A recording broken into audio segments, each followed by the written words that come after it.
Hi everyone, and welcome back to Brian's Horror Corner, and welcome to this updated horror movie collection video. It's part of my current October series, my Halloween trifecta of horror series, where I'm updating my entire horror collection. So I got my companies out of the way with my previous video, Scream Factory, Arrow, all the other companies in which I collect horror movies. Now we're going to move on to the standard stuff, and we're going to start with my standard Blu-rays, horror Blu-rays. And in this video, we're going to go A through K, and then I'll have another video to finish off they're all in alphabetical order, of course, finish off the standard Blu-rays in that video. But, like I said, we're going to start with A. Actually, we're going to start with a number, and go through K with my standard Blu-ray collection. I'm shooting this a little differently. It was recommended to me that I try to do this horizontally instead of vertically with my phone, so hopefully it'll make a difference. We'll see. But yeah, anyway, let's just go ahead and walk over here and get into it here. So we're going to start right here with the first movie in my standard Blu-ray collection. So of course we have 28 Days Later. I've actually only seen this movie once, but I remember really liking it. It's definitely a different take on the zombie genre, especially with having fast zombies. But I just really enjoy the atmosphere in this movie, especially the way the movie opens. Yeah, great movie, 28 Days Later. Then we have the ABCs of Death, which I'm not really a big fan of, if I'm being honest. Out of 26 shorts, there's probably only 3 or 4 that I genuinely like. So not even close to half. Not a huge fan of it, actually. And I don't think it's an anthology. I'll stick with that till my dying day. I think it's more of a film of not short stories, but like it reminds me of like a film festival of shorts, basically. So then we have the sequel, ABCs of Death 2, which I do like more than the first one. I think overall it's better. From the transitions as well as to the individual shorts. And yeah, ABCs of Death 2. Still not one of my favorite anthologies, if you want to call it an anthology. Again, like the first movie, to me it's more of movie shorts, basically, a film festival. That's what it reminds me of.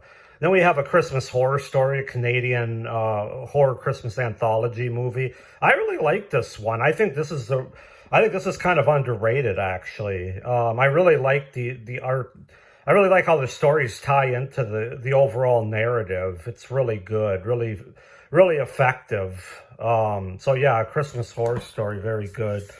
Then I got the 35th anniversary edition of the original Alien from 1979, Ridley Scott's. What can you say about Alien? It's an absolute classic. Definitely one of the top 3 sci-fi horror movies of all time. There's really only one other one that I like more than that, which we'll get to eventually. Then I have its sequel, Aliens from 1986 on Blu-ray, which is probably more of an action movie, action horror, if you want to say. But either way, it's definitely got to be in my collection. One of the best sequels of any franchise of all time, definitely. I love Aliens. That's a go-to movie for me. Then we have American Psycho with Christian Bale. Only seen this one once. I liked it. I think it's really good. It's it's just a really solid horror movie, American Psycho. A different kind of horror movie, but very good. Of course, we have An American Werewolf in London. Love this movie. I just love the tone about it, the music. I love the effects, the gore, just kind of everything about it. An American Werewolf in London. Then we have an underrated found footage movie, and that's As Above, So Below. Really love this movie about the Paris catacombs.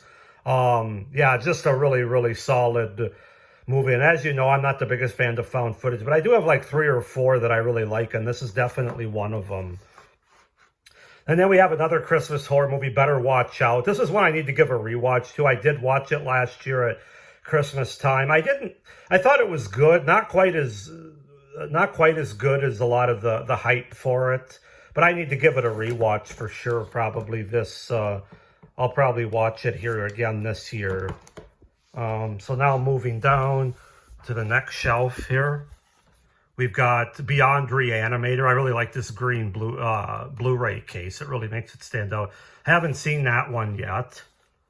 We've got, of course, The Blair Witch Project, the greatest marketed movie of all time from 1999. I love this movie, and this is actually a good time of the year to watch it, too. It's definitely got a good fall, not Halloween necessarily, but good fall vibes in that movie.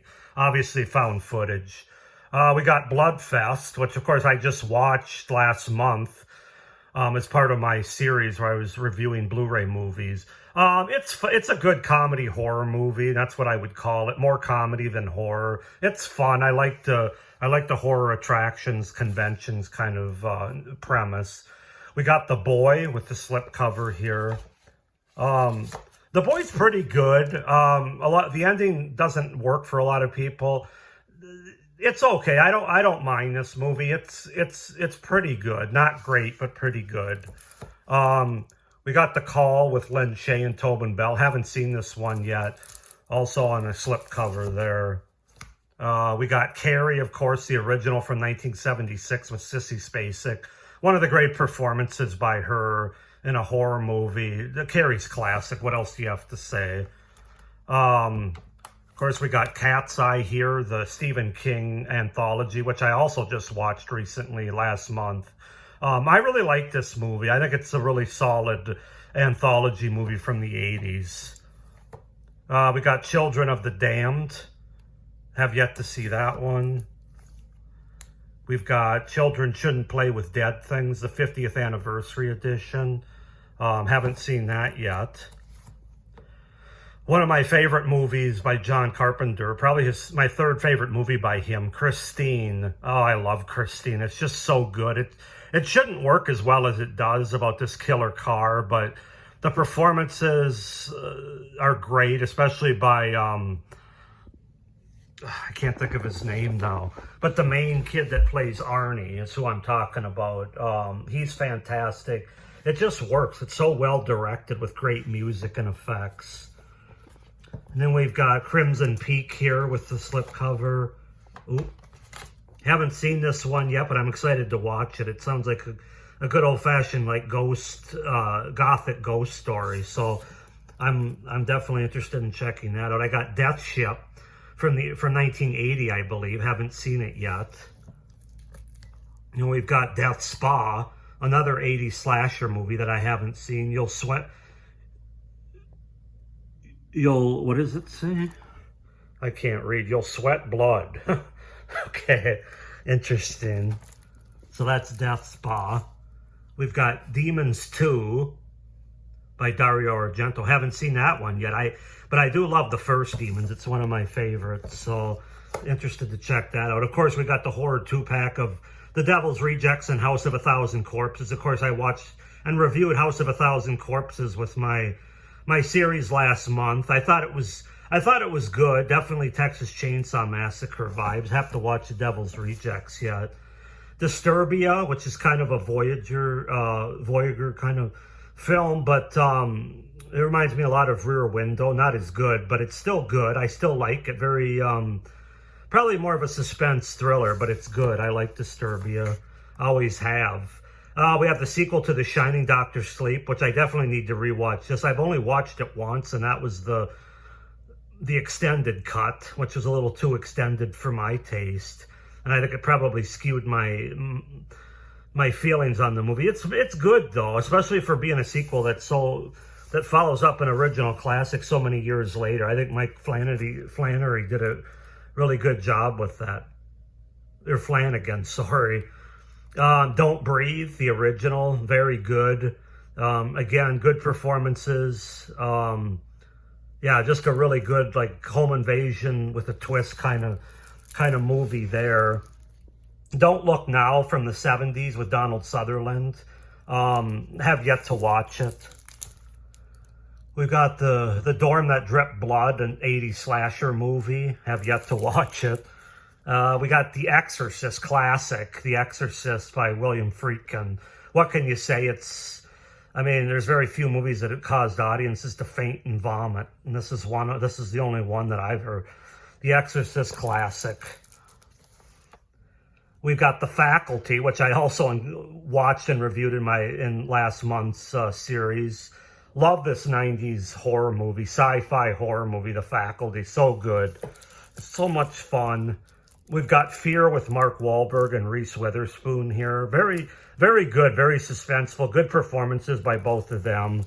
Really enjoy Fear. And then we've got The Fly, the 1986 Jeff Goldblum Fly, which I have seen and reviewed on my channel. Very good. This is great body horror movie. Yeah, I love The Fly. And then moving down to the next row here, we've got The Frighteners with Michael J. Fox. Haven't seen this movie yet, believe it or not. I should really watch it this month. I think it'd be a good Halloween watch. I know it's more of like a horror comedy movie, but I love Michael J. Fox, so I'm definitely interested in checking that out. We got Green Room with Patrick Stewart and Anton Yelchin. Rest in peace, of course, to him. This is a good movie. I've only seen it once, but I remember there's a lot of suspense in it. It's good, gory. Happy Death Day, the original, which I have on slipcover. I have the slipcover here. I like this movie. Again, it's due for a rewatch. I've only seen it once, 1.5 times maybe. I'm not as high on it as a lot of people, but again, I need to give it a rewatch. It's fun. We got Hellfest, which I'll probably be watching here for the Halloween season here. I remember liking this. I've only seen it once, but Hellfest is good. Again, it's another movie in regards to like a haunted attraction, which I'm always in on those. We've got the 30th anniversary of Henry, Portrait of a Serial Killer. Very good. What's his name? Michael Rooker is awesome in this movie. It's definitely not fun horror. This is a very serious look at Henry, a Portrait of a Serial Killer, but it's very good. I definitely like it. Hereditary, apparently the scariest movie of all time to a lot of people, or at least in the last 10 years. I haven't seen it yet. It's pretty hyped up, so I'm interested to see if the hype meets the reality of it. So Hereditary I have to watch soon. Then we've got Leanna Quigley's Horror Workout. This I just got as sort of a fun thing to have in my collection, because I saw a preview of it. It looked very tongue-in-cheek, very fun, with zombies chasing her and stuff as she's working out. So yeah, this is just a fun time to put on, I think. So I have yet to watch it yet. We've got The House of the Devil by Ty West. Really love this movie. It's very good. The build-up of this movie is awesome. The House of the Devil, yeah, just a great horror movie. House of Wax, the 2005 one. Have yet to watch this, actually. I've kind of been putting it off because, you know, Paris Hilton's in it, which is... ugh. But I guess she's not that bad in the movie, and I think she dies, which is good. But I'm interested in checking it out. I haven't seen either House of Wax. I know there's one that Vincent Price did, too. So yeah, House of Wax, have to watch it. And then we've got The House on Sorority Row from the 80s. Have yet to watch this one. It's, again, got the slip cover here. We've got I Know What You Did Last Summer, which it's not a great horror movie, but obviously I like it for several reasons. One, it's got my all-time crush girl in it. This one's actually pretty good, though. I like Sarah Michelle Gellar and Ryan Phillippe, along with Jennifer Love Hewitt and Freddie Prinze Jr., even though he's not great in the movie. But it's good. Obviously very much in the same realm of Scream, but I Know What You Did Last Summer. And then we have its less than stellar sequel, I Still Know What You Did Last Summer, but I can still have a good time with it, given the location. The characters aren't quite as good for me, but it's still okay. I don't mind it. We've got In Search of Darkness. This is the 80s horror movie documentary, basically, where they look back on some of the biggest horror movies from the 80s. There's 3 parts to this series. I watched it on Shudder, obviously, but I really liked the first one more than any of them, so I had to get that one. Maybe I'll get the second one yet. I'm not really sure, but I definitely loved the first one. I watched it a lot on Shudder. In Search of Darkness, great documentary. Then we've got the 2020, The Invisible Man with Elizabeth Moss. This is a really good movie, a really good take on The Invisible Man, which, of course, has been done a few times It was done in the 30s, I think, first, and then, of course, you have movies like Hollow Man in '99 with Kevin Bacon, but this is a really good one with Elizabeth Moss. She does a great job. It's just a really good movie to watch, a really good horror movie. It Follows. I've only seen this movie once. Definitely need to rewatch it again. I like it. I thought it was good from what I can remember. And again, it's one of those movies that I don't blow my load over like so many others do. I don't think it's the scariest movie ever. Sorry. We got Killer Workout, an 80s slasher movie, which again, it was part of my review series last month. It's fun. I love Killer Workout. It's got all the 80s cheese and vibes that I really like. And then finally for this video, to finish off my case, we've got Knock at the Cabin by M. Night Shyamalan. I have yet to watch this, but I did want to pick it up because it's got the slipcover too.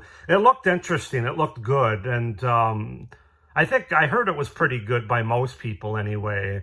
So yeah, Knock at the Cabin. I'm definitely interested in checking it out. I'm a hit or miss with M. Night Shyamalan like most people are. Obviously, The Sixth Sense is an all-time classic in my opinion. But he's had some duds too, let's be honest about it. So anyway, that's going to wrap up my updated horror movie for my standard Blu-rays A through K for this video. Like I said, the next one will finish off the standard Blu-rays L through Z. So I hope you enjoyed this video. I hope you're enjoying this series and having a good Halloween season, month of October here.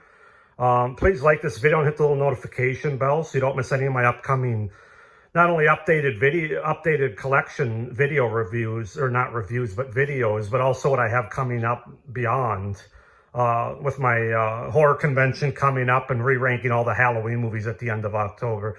Please subscribe to my channel as well so you don't miss any of my great horror content. So, hope everybody's doing well, and thanks for watching. Of course, stay scared. Bye.